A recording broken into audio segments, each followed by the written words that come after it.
Så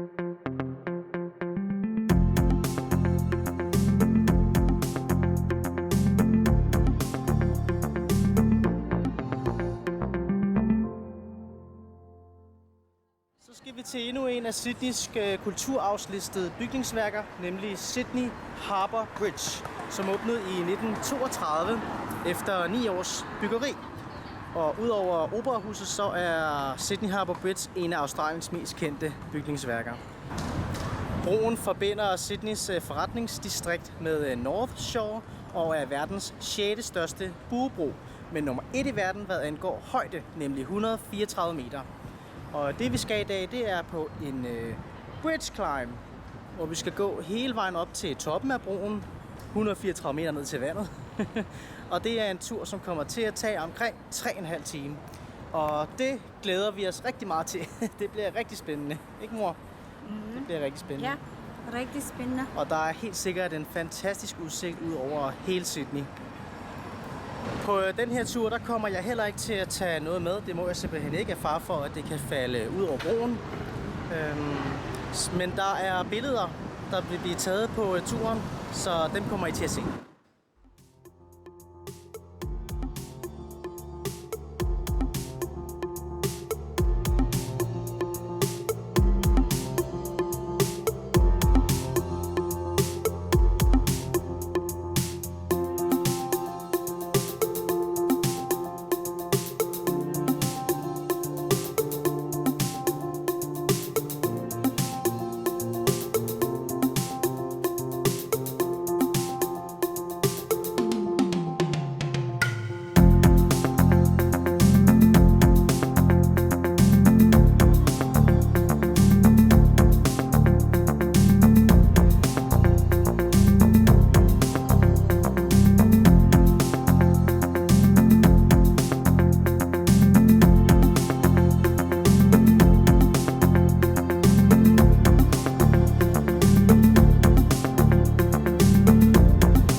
Så nåede vi her til Sydney Harbour Bridge, helt op på toppen. Der er 134 meter ned, og det har været en helt fantastisk tur heroppe. Det kan jeg godt anbefale.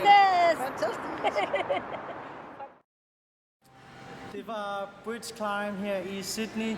Fantastisk oplevelse. En af de bedste oplevelser, man kan få her i Sydney, hvis man altså tager den her tur. Det kan vi klart anbefale. Det er alle pengene værd, og det er ikke bare en gåtur op ad broen. Det er jo med historiefortælling omkring, hvordan broen blev bygget, og sjove historier fra processen. Og så er der et kæmpe sikkerhedssystem, man skal igennem. Masse procedurer. Først så skal vi skrive under på en masse terms and conditions, og du fejler ikke det ene og det andet. Vi skal have en dragt på. Du må ikke have noget som helst løse genstande, mobiler, hatte, smykker eller kamera. Så det skulle vi låse ind i et skab. Og ja, selvfølgelig får vi seletøj på. Det tror jeg, vi havde. Det kom ikke bag på os. Men vi så også skulle igennem sådan en lufthavns scanner. Det var lidt vildt.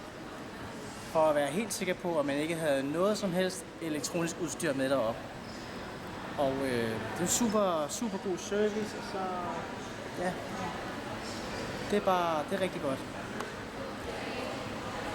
Ja, det er rigtig godt. Ja. Det var ikke det, som jeg troede, at vi skal have noget sikkerhed, eller jeg tror bare, at vi skal bare op med vores egen tøj. Men nu, også sikkerhed. De havde endda en lille model herinde af trapperne, hvor man skulle prøve at gå trapperne, som ligesom får en fornemmelse af, hvordan det føles at gå der, og hvordan hele det der linesystem det fungerer. Så det er meget professionelt. Sikkerhed er helt i top. Og her til slut har vi fået certificate. Woo! Climber certificate. Mark Jørgensen has successfully climbed the summit of the Sydney Harbour Bridge. Wow. Certifikat på, at jeg har klaret at gå hele vejen op til toppen af broen. Super flot.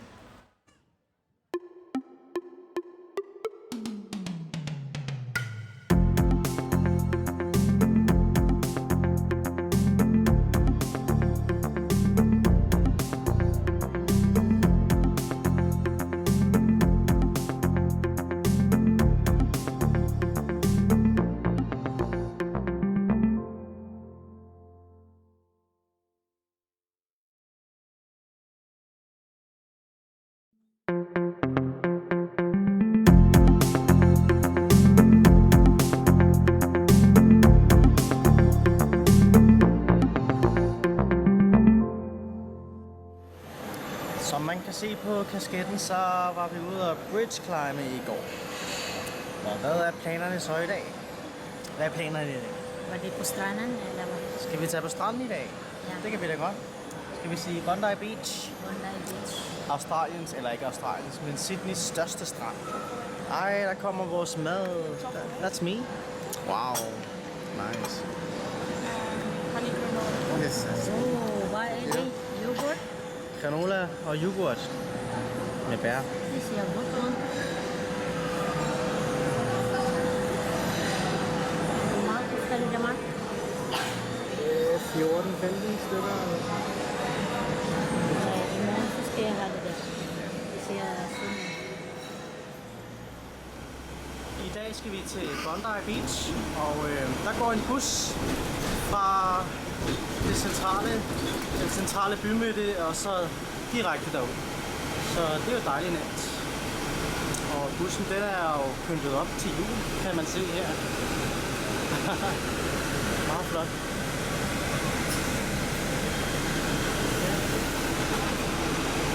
Her fejrer man jul i lang tid. Langt ind i januar.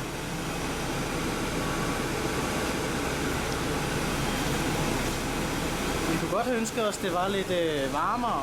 Jeg tror, der bliver 24-25 grader i dag. Men meget overskyet. Så sådan er det. Vi skal jo prøve at se Bondi Beach, inden vi tager hjem.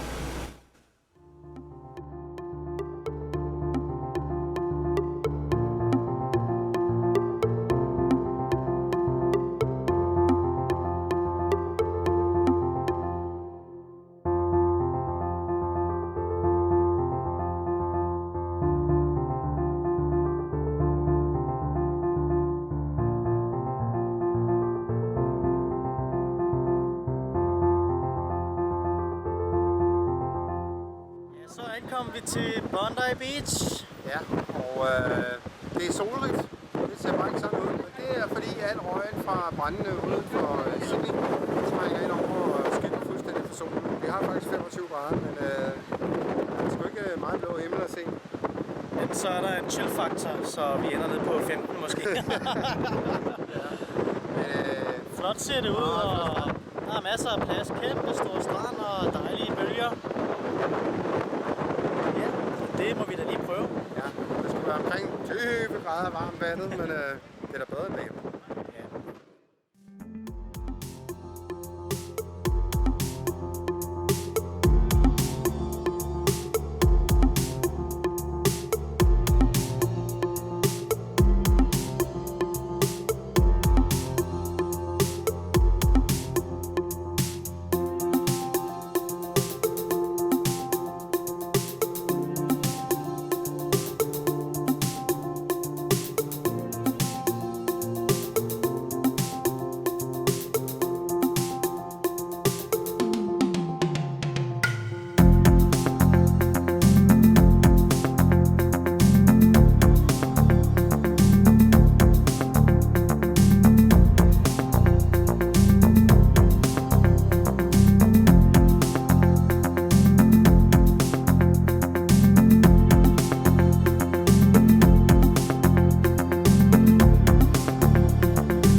så koldt som vandet i en dansk sommer. Så ikke helt den varme, vi havde regnet med, men nu er det prøvet. Bondi Beach, en af de mest populære strande her i Sydney. Men der er i hvert fald rigtig gode bølger her. Så kan jeg officielt sige, at jeg har vinterbadet her i starten af januar måned. Det er koldt. Selv for australske standarder. Jeg ved ikke med Anders. Jeg tror ikke, han skal bade mere i dag. Jeg var ude sådan til lidt over Knæverød, det sagde til nede, men det var koldt. Ja. Det er jo også det åbne hav, vi går ud i der. Ja, det er jo lige ud mod Stillehavet. Og jeg tror også, i den retning, der finder man Antarktis. Så det kan være, det er der, det kommer fra. Der kommer et isbjerg derude. Der kommer et isbjerg. Ja, det er ikke for varmt. Det er lige før, der kommer et isbjerg ude derude. Nej, det er måske lovdrevet. Men det er sgu koldt, specielt når der er meget vind jo, og solen den kommer jo ikke igennem alt det røg, der er her fra de brænde der. Så vi har godt nok 24 grader, men chillfaktoren den er noget lavere. Så ja. Det gode er, at vinden den holder dit hår stridende. Ja, det gør det.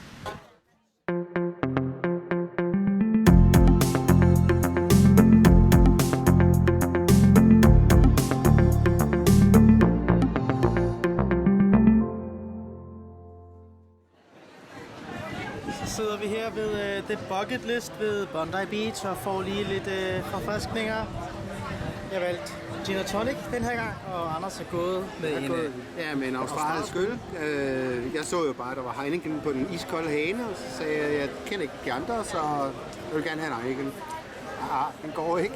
Så der blev hældt 4 glas op med hver sin øl, og så prøvesmagte man bare. Ja. Så siger jeg, den vil jeg gerne have. Fint nok, du får et nyt glas, så kan jeg bare drikke de andre ud. Det er sgu service. Ja. Så vi sidder her. Desværre så har det jo været en dag, der har været godt præget af røg fra brændende uden for Sydney. UV-strålerne kan jeg mærke, de er kommet igennem, men vi er desværre ikke nået op på mere end 4-25 grader i dag, og vandet det er jo nok omkring små 20 grader, tror jeg. Nok ikke meget mere. Men, Lidt koldt. Ja, lidt koldt. Oplevelse. Men det har været fedt at komme ud og se Bondi. Alle taler om den, og man kan sgu ikke tage til Australien uden og lige komme forbi, selvom vejret så er som det er i dag. Så det var en god oplevelse. Ja. Og du nåede under. Jeg er noget helt under det. Det skal jeg ikke. Jeg er jo viking. Ja, det er det, du er. Men skål. Skål.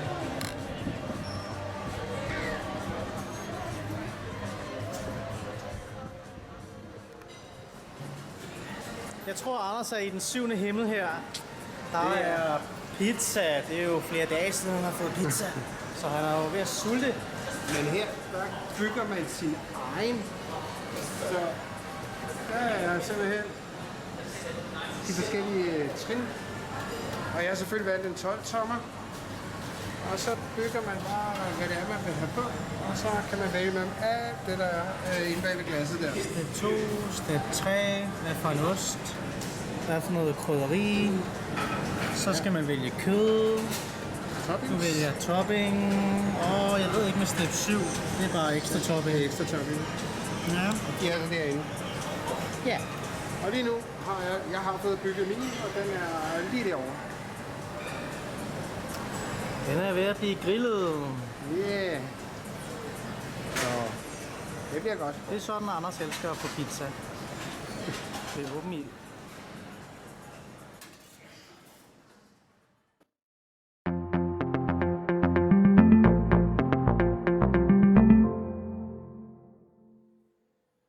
Alt er forbi. Jeg tommer ødelagt indeni. I mit hoved er jeg nødt til at stoppe. Men mit hjerte kan ikke give dig op. Det er sidste dag i Sydney. Ja. Jeg tror, det er næst sidste gang, jeg er på Sydney, men vi når nok en det bliver sidste dag, hvor vi kan gøre noget. Ja. Så, men nu skal vi lige have en morgenmad her sammen med Gemma også, og i morgen der skal hun rejse tidligt, og vi flyver ved togtiden. Vi skal være i lufthavnen kl. 12, så vi når nok lige at få morgenmad her i morgen. Ja. Sådan det. Så er det afsted. Ja. Kom på kaffe. Kommer kaffen? Nej, det gør det er teen, der kommer. Nå, det er ting. Men vi skal stadig nå noget i dag, og det skal vi nyde. Og forslaget indtil videre er, at vi tager til Watson Bay, som skulle være meget flot. Der er både strand, og der er klipper, og der er udsigt til Sydney og Stillehavet. Forhåbentlig bare ikke lige så meget sol, som der var i går, uden at der var det, fordi igen, det var totalt overskyet, da vi var på Bondi Beach, og alligevel så formåede UV-strålerne altså at penetrere de der røgskyer fra brændene, så ja, så skete der jo det her. Vi satser på overskud i dag. Ja, det skulle være den koldeste dag i dag, tror jeg. Hvis jeg lige laver en check-up her på vejrudsigten, så lover den faktisk i dag regnvejr og torden og 25 grader. Ja. Sådan det. Det er en god dag at gå ud i naturen og vandre rundt i regn. Nu må vi se, hvordan det bliver. Det er jo sjældent, at den vejrudsigt den holder alligevel. Ja, så temperaturerne plejer gerne at blive højere, og regnvejret det plejer at ligge til ramt. Jeg tror, vi har regn 2 gange. Ja. Og det er forholdsvis været med. Og i aften sker der noget spændende. Der skal vi nemlig spise aftensmad i Sydney Tower. Det er den højeste bygning i hele Sydney. Jeg håber, vi kan komme til at få en udsigt ud over Sydney, at det ikke er alt for røget, det som det var i går. Ja. Der kommer man bare ikke se ret meget. Det specielle ved den her restaurant er, at den skulle rotere. Så det er en 360 graders view over Sydney. Helt vildt fantastisk. Det glæder vi os til.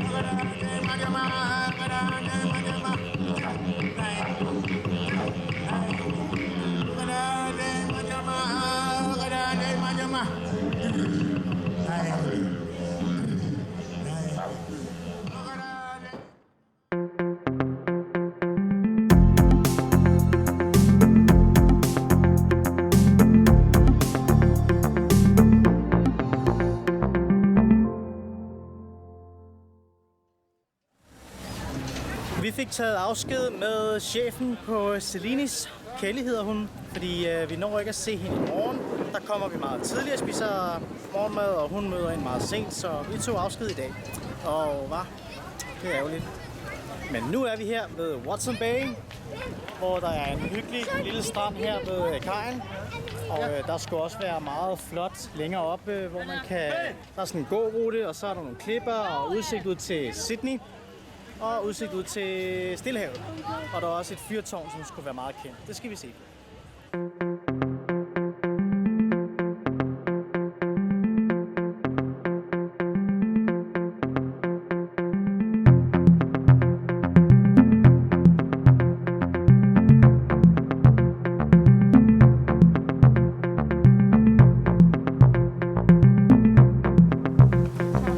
Der er sgu kanoner her. Og det er jo noget, der fortæller historien om Watson Bay. Og jeg kan forestille mig, at Watson Bay har været porten til Sydney. Det er altså det første land, man møder, når man kommer fra havet og så skal ind til Sydney. Så det er jo oplagt, at man bruger det som forsvarsværk.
næstældste i New South Wales her i Australien, og først i 1948 fik man lagt elektricitet ind i det. Indtil da havde man blandt andet brugt gasbrændere til at lyse linsen op, der skulle give lyset ud mod havet.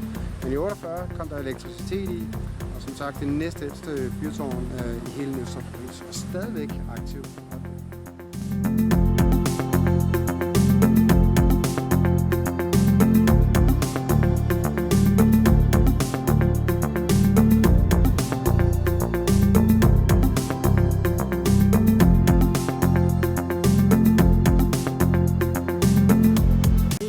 Helt sikkert været en del af Sydneys forsvarsværk. Der er et eller andet, der kan rotere her, kan man se. Og det er jo en god placering, for det er jo lige ud til indgangen her til Sydney Harbour. Så må ikke, at det var et oplagt sted at skyde med kanoner mod fjender. Og hvis man ser her, så er der jo lavet gange inde i klipperne, og det er jo sådan, så soldaterne de kunne komme rundt herover uden at blive skudt ned.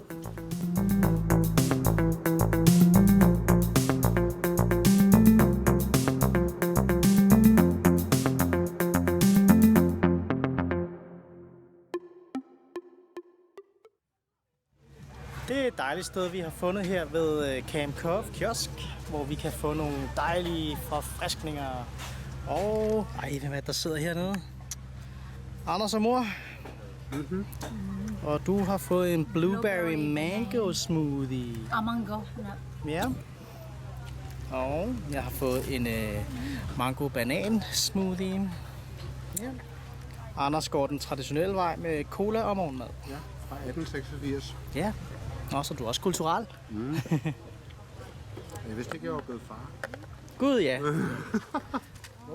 Man kan være far på mange måder. Ja. Kom med, fyr.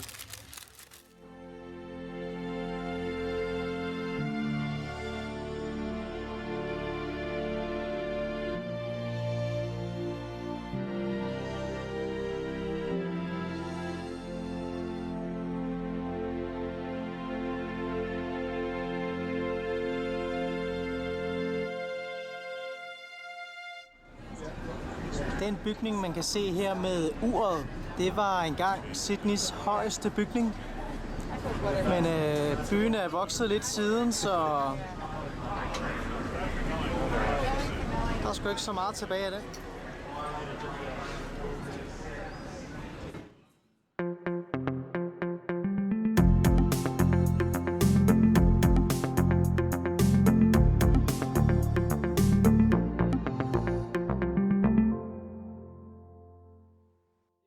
Sidste aften nu i Sydney, og derfor så skal vi prøve noget helt ekstraordinært, nemlig Sydney Tower. Og det er det højeste sted i hele Sydney, som vi kunne finde at spise. Nej, det er det højeste sted. Med spir 309 meter højt. Ja. Og prøv lige at se den udsigt, der er her. Det er ud over havnen, og det er faktisk lige dernede, vi spiste, da vi var til nytårsfest, så jeg kan pege det. Der var det. Det er fordi, det kører, tårnet kører. Der. Ja. Og jeg måske lige at sige, at det er en 360 graders restaurant, det her.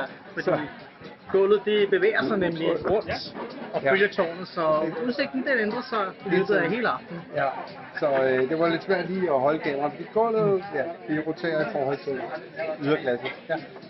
Men det synes vi skal prøve, så der ser sådan her ud heroppe. Og som man kan se, så er det jo en rund restaurant. Ellers skulle den ikke dreje.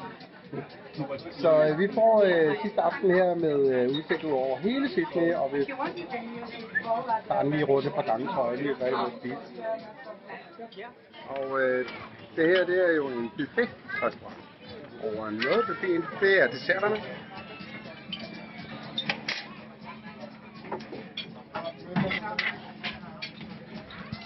Og så kommer maden sådan rundt. Så skal vi gå videre rundt. Så kommer der den næste buffet.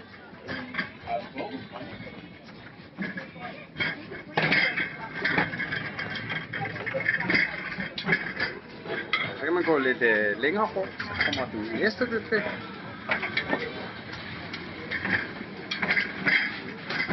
Og buffet mere.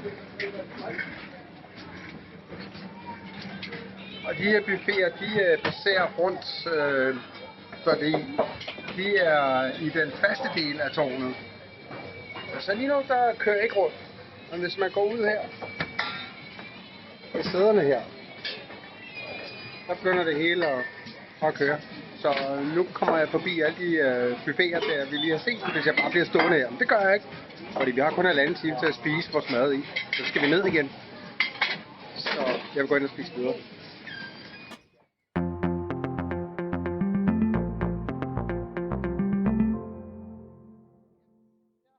Så fik vi spist, og vi var deroppe, helt oppe i toppen. 360 grader rundt, og 300 meter over havets overflade, tror jeg det var. Og det var også det sidste på turen her til Australien, som vi havde planlagt hjemmefra, som vi skulle. Og den sidste attraktion, vi kommer til at se. Ja. Så vi har bare skal tilbage på hotellet. Det er 26 grader stadigvæk, men klokken den er startet. Vi skal pakke. Jeg er klar til i morgen. Det er flyvemorgen. Lang tur. Ja. 27 timers flyvetid hjem. Så det er hyggeligt, alle jer, der har kommenteret, og alle jer, der har kigget med på de videoer, der er blevet lavet hernede fra. Det kan være inspiration til måske en tur, og vi selv skal tage på. Vi kommer i hvert fald tilbage. Ja, det gør vi. Helt sikkert. Ja. Ha' det godt. Hej, vi ses i Danmark. Hej.